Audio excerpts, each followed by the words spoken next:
Hey, what's up? It's Takashi with Cactus Warehouse. Thanks for checking out part 2. I hope you enjoy this interview where Tim and I walk around and just keep telling you some cool cacti facts.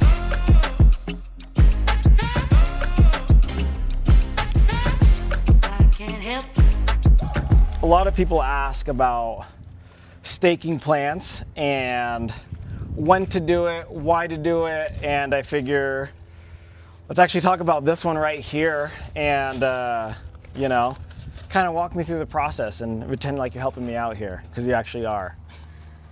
Well, I mean, first in the process of planting, you can plant it too deep. You can't usually plant it too shallow. That's the general rule. And a lot of people plant too deep. Why is that? Do you know why that is? Because the roots are fine. They get to where they are. But if you plant it too deep, they're smothered. It's going to be waterlogged sometimes. Okay. And I'm not sure, but I know that generally the landscapers I talk to say plant them on the top more. Okay. And then when you do that, sometimes you probably come across something that might end up like this, whether it's in the ground or a pot. Yeah. Now, what happened with this one is I keep on doing it because I want the roots on this side to get stronger. And if you keep propping it up,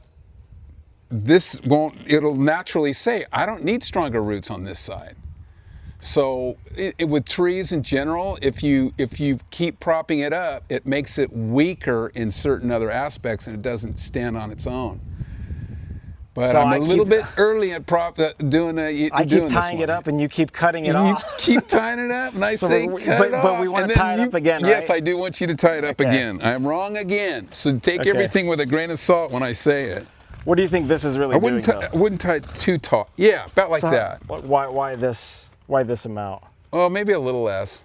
Less? Yeah, or no, a little more. A little more. Yeah. Any rhyme or reason behind? No, I just when they strap them really tight, I feel like if they don't pull them off, it's going to actually hurt that part of the plant.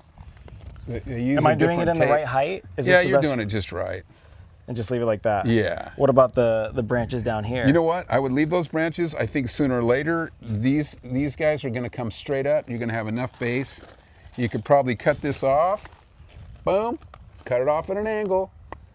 And, why cut it off at an angle? Because if you I know why. I'm just giving you guys the real scoop, you know, from my sensei.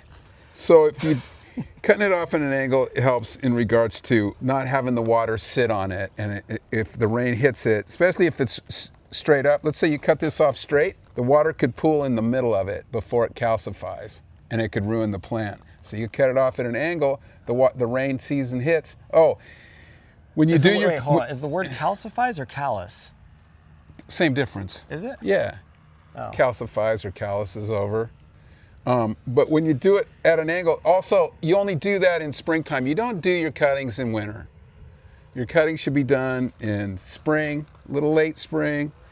Early autumn's fine for here, no? Yeah, it is, but spring's the best time to get it because then you just drop them in the ground after it calcifies, which can take whatever the weather gives you. Sometimes it's quickly, sometimes it's slowly. The only way you can tell is by testing it and seeing if it's calcified. You can't say, in 2 weeks it'll be calcified. What if you had cold weather during that?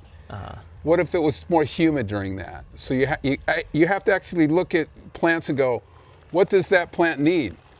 You know, when do you water a plant? When it needs it. Not every week, not every other week, when it needs it. And the best place to let it callus? The best place to let it callus depends on the plant itself. You can do like that over there, you know, and they're calcifying pretty good. For simple Simon stuff is just drop it right where it is and let it calcify right there in springtime, and then take it and plant it when it's calcified up. Walk over to the plant, because then you don't have any labor to take it to certain different spots. And you can calcify it sometimes right next to the ground. Nice. This is from Madagascar. It's an Aloadia procera. And I said I don't like anything but cactus. I'm wrong again. This one's a nice plant. I love this plant. It can grow big. It's like a tree. It's still hardy. It's still water-wise. It's still got all the different ingredients. Not as strong as cactus, but it's got it. And another thing, when you plant, This one's got shallow roots, man. You're not going to have to dig up your septic system or your water line or any other line, because you got to always know where the lines are underneath. And a lot of trees will tear up. You'll have an expensive bill fixing a water line. I know, when you made me redo this, we hit so many of the sprinkler lines. Yeah. Yeah. I don't think you were here for that. No. But and I think we got some footage of that too. We could clip in, yeah. One of the challenges that I'm faced with today is the irrigation system. Check it out, look at these pipes. Some of them are extremely close to these palm trees.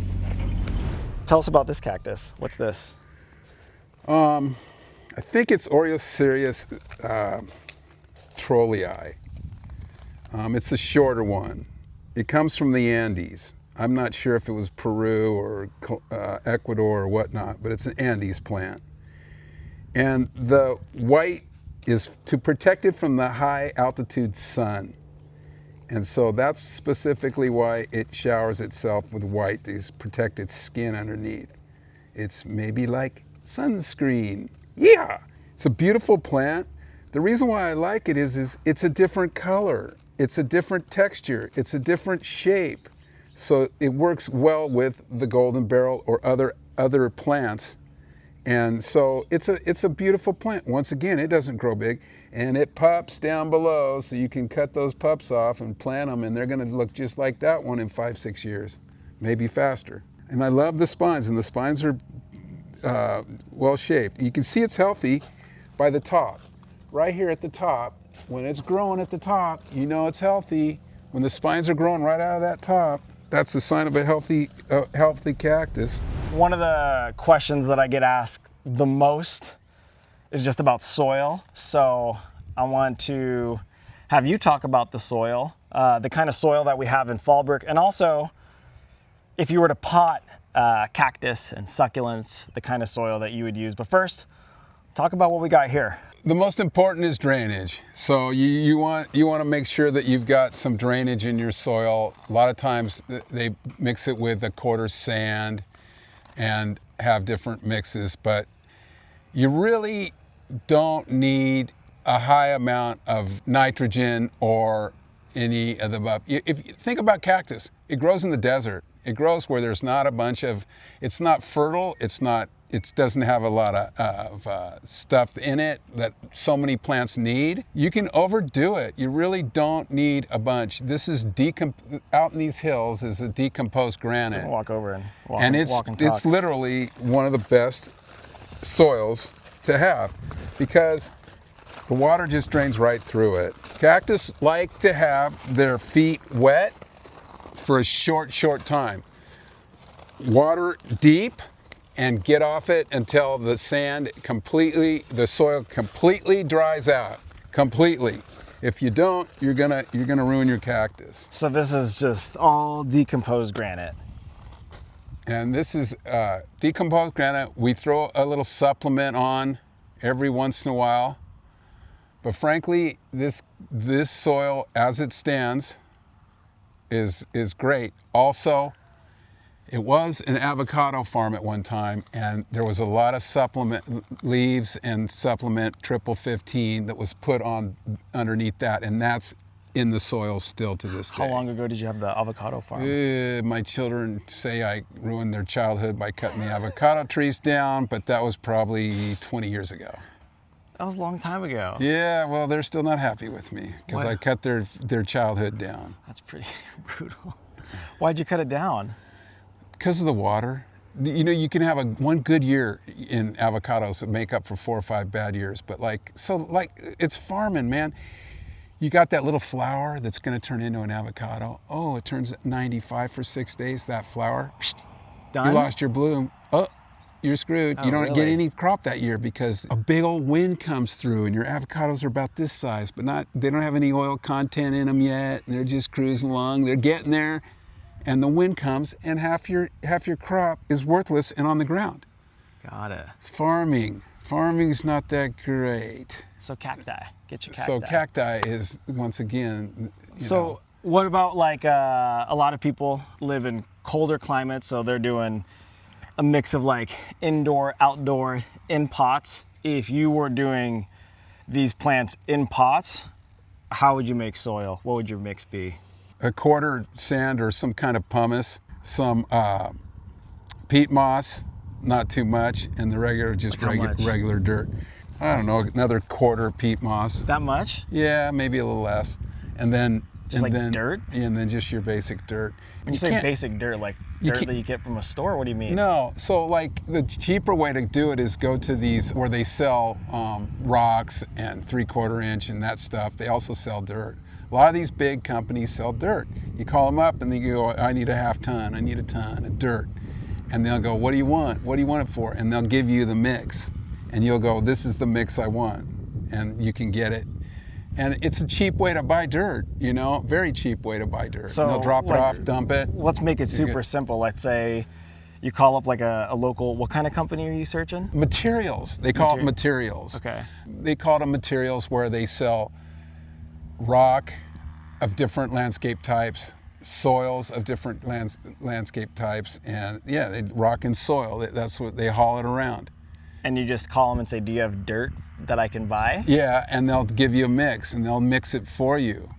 What mix are you asking for? You ask them what kind you got, and you ask them specifically what you're thinking about, and they pretty much know what to give you. Okay, like if you say I'm planting cactus, they'll like know what to give you? Yeah, and I'm sorry I don't know, but I just know a few things, and I'm not gonna say something that I don't know. We'll just say we don't know it. I don't know. Because honestly, we don't pot too many plants. No, like potting's tough. You can rot it out quick. You gotta always watch it. You gotta watch your sprinkler system. In the ground, they grow faster, healthier, quicker, as long as you can put a sprinkler system on it. And the sprinkler system's not bad when you got it all full. Yeah. You know, you're not like just watering a sprinkler system with one plant. So you can still optimize it.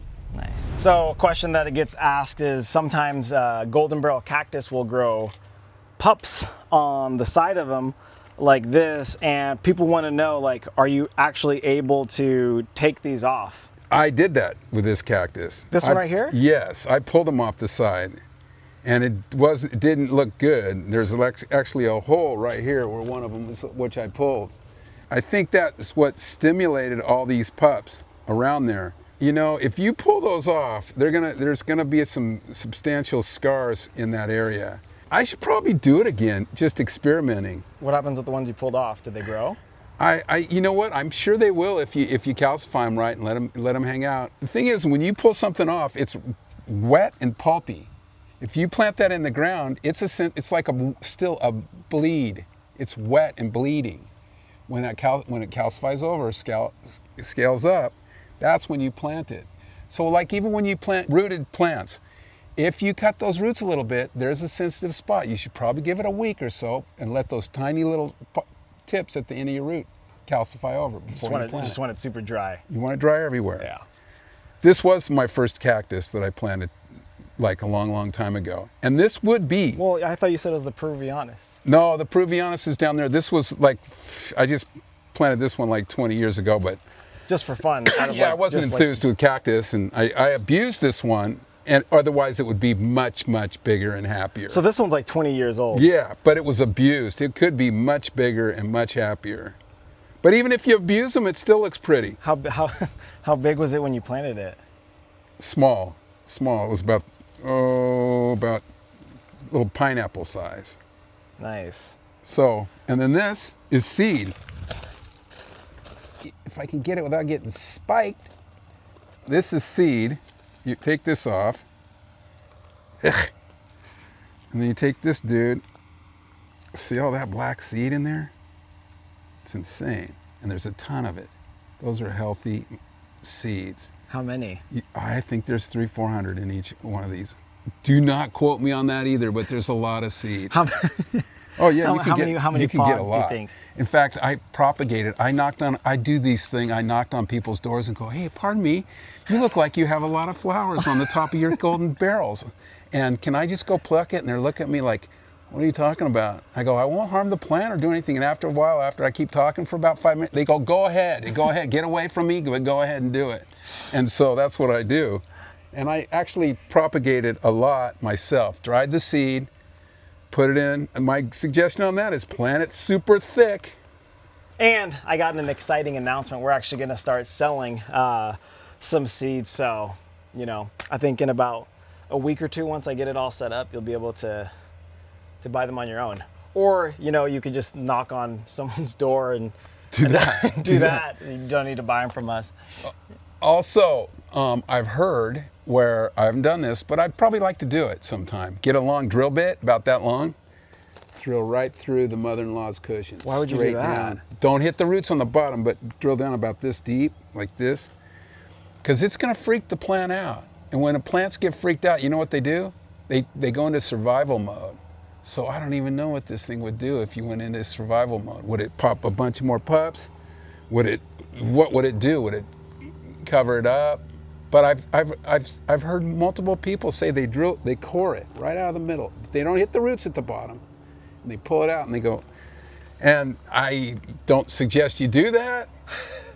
But I'm thinking about, you know, you probably do it just because you got thousands of golden barrels. I'm thinking of probably doing one just to see, and then I can get back to you on that. Yep, mistake. Don't do it. A lot of people are talking about moisture meters. Your thoughts? Is it worth it or kind of a waste of money, and why? So, I mean, they probably work for like groves, big nurseries. But if you have a few pots in the backyard, I don't think you need a moisture meter. You just need to look at it. Do a little digging. Make sure that the soil's, you know, not where it's supposed to be. Dried out, then you water it. And depending on the plant and whatnot. But you know, and then you have to have the moisture meter hooked up to some kind of software that tells you when to water. But if you got a big company, yeah, moisture meters are definitely the way to go, because your water bill and your expenses are huge, and you want to make sure you optimize everything in regards to that. But if you got a couple pots like those tiny little ones, never. Is that just for like cactus and succulents, or do you think for like all plants? All plants. Yeah, just check it out. Yeah. Yeah. Don't get those small ones. Okay, let's talk cold hardy plants like zone 7, cold winter. What's a type of cactus that would survive that kind of climate in the outdoors? Not like, yeah. So, you know, I mean, when you're talking, that makes me think of like Arizona, the highlands of Arizona, where there's some snow and it's desert and snow, blah, blah. I did acquire a couple books in regards to cactus in New Mexico and northern Arizona.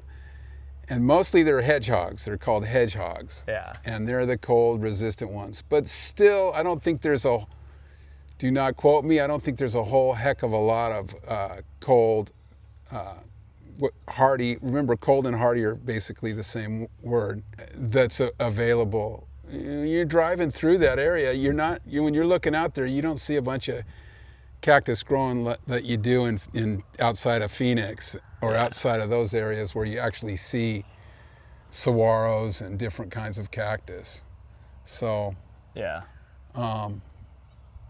There's a few, but not that many. But there are a few, and I'm not an expert, but hedgehogs is what you're looking for. Somebody that's just getting into plants, specifically cactus, what do you think is a big mistake that they all make that you can help them avoid? First step, second step, third step is overwatering. Yeah. I mean, you can stack the first 5 or do not water that much. Realize it's desert plant. You will kill it if you water it too much, or its feet stay wet for too long. And you're not gonna ever overkill a cactus from not watering enough. It'll dry, it won't look happy, its ribs will come in, but you can always plump it out pretty darn quick with a good watering. So do not overwater. You don't have to baby your cactus whatsoever. If you baby it, you know, you're gonna probably hurt it. You know, some way you're gonna be too nice to it. It likes just doing its deal, and it's very happy doing its deal. And that's another reason why I like it so much, is because it's so resistant. Now, no plants are bulletproof. Cactus still get diseases, cactus still need water, cactus still needs all the aspects of a normal plant. Just a lot less. It's the most bulletproof plant that I could find out there, the cactus varieties. So I'm old and I'm into efficiency. That's why I like them so much. What's one thing that you know now that you wish you knew when you started all of this? The same answer that always comes to mind is I would have diagrammed every little piece. I'd get a giant map and I would diagram my sprinkler system, what I was going to plant, how much I was going to plant, optimize every little ounce with detailed landscaping, even if it's a nursery. I did so many mistakes, like, you know, where do you find that, you know, in this, you know, is it over there, is it here? You'd have it all diagrammed, properly put into place, so you knew where everything was. You plant a specific amount, you plant at different degrees and angles and all that other stuff. So yeah, the most thing, it's just, you do it on a different scale when you do landscaping. You know, you got your house there, get a bird's eye view of it, and then just nail every plant, where you're gonna put it, where your sprinkler system's going. Is it gonna get full water? Is this gonna block your window to your you know, your giant tree in front of your window? You used to like looking out that window, all aspects. And then have a couple experts, which I didn't do, look it over and analyze it and say, no, don't do this. No, don't do that. Ask for help. So, Which is why I ask you a ton for help. And I'm not the expert, so you'd be asking me and some other people. Yeah, you know, and keep going, you know, put the reins on every morning and keep going. A lot of people, they'd stop, but you got to just like, okay, I made a bunch of mistakes, but you know what? I'm still going and I'm still working. And that's part of life, is making the mistakes. Tim's 10 best cactus to grow in Southern California. Starting with number 1, the golden barrel cactus. Number 2, the silver torch. Number 3, the Mexican fence post. Number 4, the Argentine saguaro. Number 5, the Mexican lime cactus. Number 6, the blue barrel. Number 7, the devil's tongue. Number 8, old man of the Andes. Number 9, the Moroccan mound, technically a euphorbia. And number 10, the Trichocereus hybrid. And that's your list. Hey, I just wanted to say thank you for watching that video. Your support means a lot, your interest means a lot, so all the comments that I read, they bring a smile to my face, so thank you. And if you aren't already, be sure to like and subscribe so you can get notified the next time I do cool videos like this. But until then, peace!